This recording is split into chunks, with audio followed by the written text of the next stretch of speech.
Hello. नमस्कार दोस्तों। हम आपको जो छोटे छोटे बच्चे होते हैं अपने नर्सरी वाले, एलकेजी, यूकेजी और फर्स्ट क्लास के, इन बच्चों को अक्षर ज्ञान कैसे कराएं इसके बारे में बताने जा रहे हैं। ठीक है। दरअसल क्या होता है कि हम छोटे छोटे बच्चों को छोटा बड़ा, छोटी बड़ी, छोटा ऊ, इस तरीके से सीक्वेंस में पढ़ाने लग जाते हैं और उनको अक्षर भी बनवाने लगते हैं। इसमें दरअसल क्या होता है कि बच्चे को बहुत बोरिंग लगता है और बच्चा जितना जल्दी सीखना चाहिए उतना जल्दी नहीं सीख पाता है। तो बच्चे को सीक्वेंस में ना सिखा के आप बच्चे को अक्षर ज्ञान कराना है तो आप बच्चे को इस तरीके से सिखाइए कि उसे मतलब पूरी हिंदी वर्णमाला का जो सबसे सिंपल अक्षर है, जो बनाने में सबसे सिंपल है, ठीक है, उसको बनवाइए आप सबसे पहले। ठीक है। उससे क्या होगा कि बच्चा अक्षर बनाना भी सीखेगा और बड़ी उत्सुकता से सीखेगा। ठीक है। जैसे कि मान लो हिंदी वर्णमाला में एक वाह है, जैसे कि ये वाह, हमें ये उसे बनाना सिखाना है। ठीक है। सिंपल है, कैसे बताओगे वो भी बता रहे हैं। ठीक है।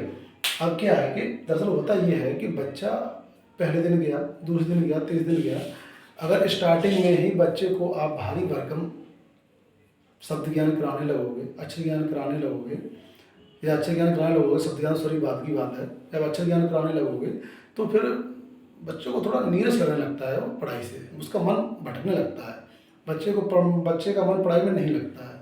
तो हमें बच्चों को सबसे पहले उन चीज़ों को सिखाना है जो मतलब सिंपल है, हमें उसे अच्छा ज्ञान कराना है। ये भी ज़रूरी है कि हमें अच्छा ज्ञान बच्चे को आना चाहिए। तो सबसे पहले हम बच्चे को सिखाएंगे हिंदी वर्णमाला में वाह, मतलब बच्चे की रुचि पैदा करेंगे उसको उसकी पढ़ाई में। ठीक है। तो हम सबसे पहले उसे सिखाएंगे वाह। तो बच्चे से कहेंगे कि बच्चा एक डंडा बना दो, बच्चा डंडा बना देगा, आराम से डंडा बना देगा। फिर बच्चे से कहेंगे कि बेटा ऊपर एक डंडा लगाओ इस पर, बच्चा ऊपर भी डंडा लगा लेगा। ठीक है। अब बच्चे से कहेंगे कि बेटा एक आधा गोला इस डंडे को मिलाते हुए बना दो, बना देगा। थोड़ा प्रॉब्लम तो आएगी लेकिन ये भी बना लेगा। एक बार फिर देखें, बच्चे से पहले एक डंडा बनवाएंगे, फिर बच्चे से कहेंगे बेटा ऊपर डंडा लगाओ, ऊपर भी लगा लेगा। फिर बच्चे से कहेंगे बेटा आधा गोला बनाओ या आधा लड्डू बनाओ, और यहाँ से स्टार्ट करके और ऐसे करके यहाँ कर दो। 2-4 बार प्रैक्टिस करवाने के बाद में बच्चा इस चीज़ को करने लगेगा। ये 2 चीज़ तो कर ही लेगा, एक डंडा पहले खींच लेगा, ऊपर डंडा लगा लेगा। अब 1-2 बार प्रैक्टिस कराएंगे तो बच्चा इस आधा गोला को भी मिलाते हुए बना देगा। ठीक है। जब ये इतना काम कर ले तो फिर बच्चे से हम कहेंगे बेटा जो आपने ये डंडा बनाया है और ऊपर एक डंडा लगाया, फिर आधा गोला आपने मिलाते हुए बनवाया है, ये है वाह। इसे क्या बोलते हैं? वाह। ठीक है। बच्चों को कई बार प्रैक्टिस कराएंगे इसको लिखने की, बनाने की। तो अब क्या होगा कि अब हिंदी वर्णमाला में बच्चा एक अक्षर वाह बनाना भी सीख गया और बोलना भी सीख गया। इसकी हम उसे बाद में प्रैक्टिस कराएंगे कि एक डंडा हम बनाएंगे, ऊपर एक डंडा लगाएंगे और एक आधा गोला ऐसे मिलाते हुए बना देंगे। ठीक है। बना दिया हमने, हमारा बन गया वाह। अब बच्चे से कहेंगे बेटा एक डंडा और लगा दो इसमें, कहाँ पे? यहाँ पे। और बच्चे से कहेंगे बेटा ये जो बना था पहले ये था वाह, और जब हमने इसके साथ एक डंडा लगा दिया तो ये हो गया वाह। क्या हो गया? वाह। और ये जो डंडा लगाया है ये होती है आ की मात्रा, इस आ की मात्रा होती है। तो क्या हुआ? बच्चा हमारा वाह बनाना भी सीख गया, बोलना भी सीख गया और आ की मात्रा भी सीख गया। अब उसे बता दो कि ये है वाह और ये है वाह जो कि आ की मात्रा है, आ का डंडा है। ठीक है। अब बच्चा हमारा 2-3 चीज़ें सीख गया आसानी से। इसकी प्रैक्टिस कराएंगे, 1-2 दिन लगातार प्रैक्टिस कराएंगे तो बच्चा हमारा एक अक्षर और एक अक्षर की मात्रा 2 चीज़ें सीख गया है। ठीक है।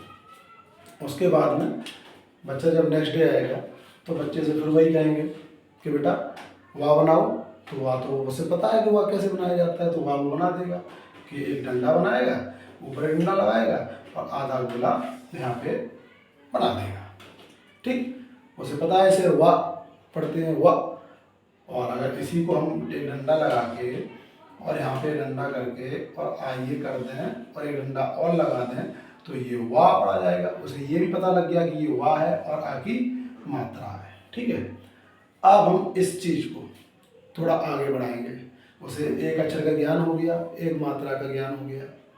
अब उस बच्चे से कहेंगे कि बेटा डंडा लगा के ऊपर डंडा लगाओ और अपना आधा गोला बना के वाह को बनाओ। ठीक है, बना देगा।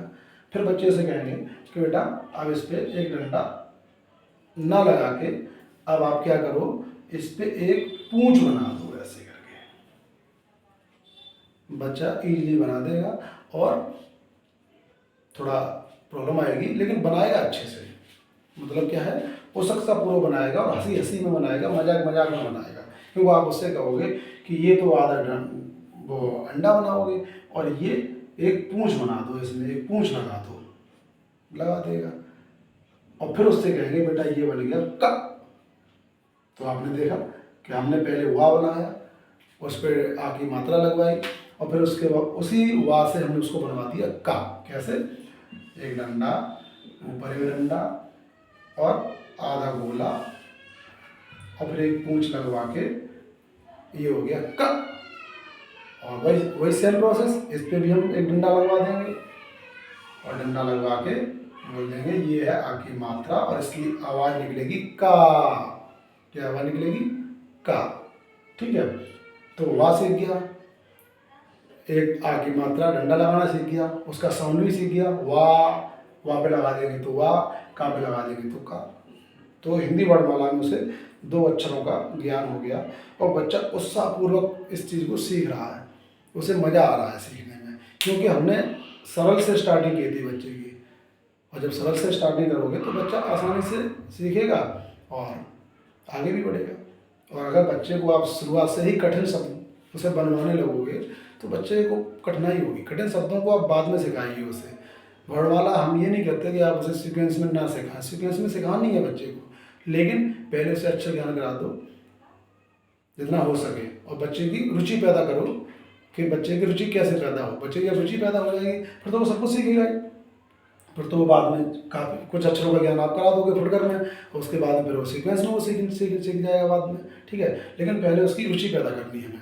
तो आपने देखा हमने पहले कैसे वाह बनाया, उस पर डंडा लगा के मात्रा सिखाई, फिर वाह से का बनाया और अब इसी का से और वाह, इसी को हम आगे प्रोसेस बढ़ाते हैं और हम वाह बनवाएंगे। पहले तो वो वाह तो बना ही देगा, वाह बना दिया उसने। अब उस बच्चे से कहेंगे बेटा इसी जो आपने आधा गोला लगाया है इस गोले को काट दो, वो काट देगा। और जब गोले को काट देगा तब उससे कहेंगे बेटा ये है बा। क्या है, बा, मतलब बा से बकरी।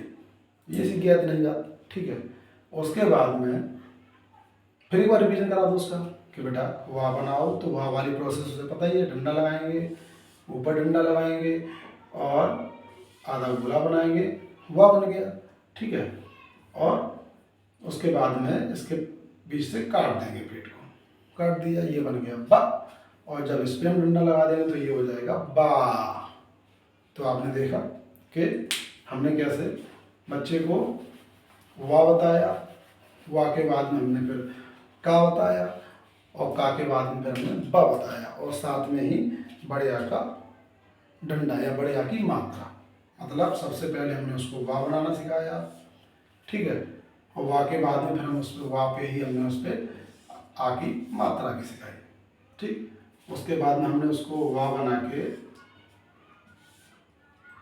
का बनाना सिखाया और जब का बनाना हमने सिखाया उसको तो उस पर हमने उस पर डंडा भी लगवा दिया, उसको डंडा भी सीख गया, का की मात्रा आ की मात्रा भी सीख गया। और अब उसको हम वाह से ही बा बकरी बनाना सिखा रहे हैं, बा बकरी भी सीख गया और बा बकरी से वो आ की मात्रा भी सीख गया। ठीक है, अब बच्चे को वा पता है, का पता है, बा पता है और आ का डंडा भी पता है, मतलब आ की मात्रा ही पता है। तो बच्चे को 3 अक्षरों का ज्ञान हो गया और बड़े आसानी से हो गया।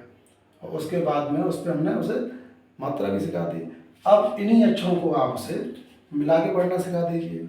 जब इतनी चीज़ सीख जाएगा, उसे रुचि पैदा हो जाएगी, तो फिर उससे कहना बेटा कि इस व और क इन दोनों को मिला के पढ़ो। जब वो मिला के पढ़ेगा तो आराम से पढ़ देगा व और फिर कर देगा क। और जब हम इन्हीं पे हम डंडा लगवा देंगे किसी एक पे तो हो जाएगा, जैसे का पे लगवाए तो हो गया वक्का। तो इस तरीके से हम बच्चों को इजीली अक्षर ज्ञान करा सकते हैं। इसी प्रोसेस में इसके बाद जो सिंपल अक्षर हैं उन्हें सिखाइए और बच्चा लगातार सीखने का प्रयास भी करेगा, बल्कि सीखेगा भी। ठीक है, तो यही तरीका था जिससे बच्चों को हम अक्षर ज्ञान जल्दी करा सकते हैं। और इस तरीके से सिखाने से बच्चे की पढ़ने में रुचि पैदा होगी, बच्चा सीखने के साथ साथ आगे बढ़ेगा, बहुत जल्दी प्रोग्रेस करेगा। क्योंकि हम सरल से कठिन की ओर चल रहे हैं और आप उसे कठिन पहले ही सिखाने लग जाओगे तो बच्चा फिर सीख ही नहीं पाएगा, बच्चे का मतलब पढ़ाई बाधित हो जाएगी। तो बस यही बताना था। बहुत बहुत धन्यवाद। Thank you.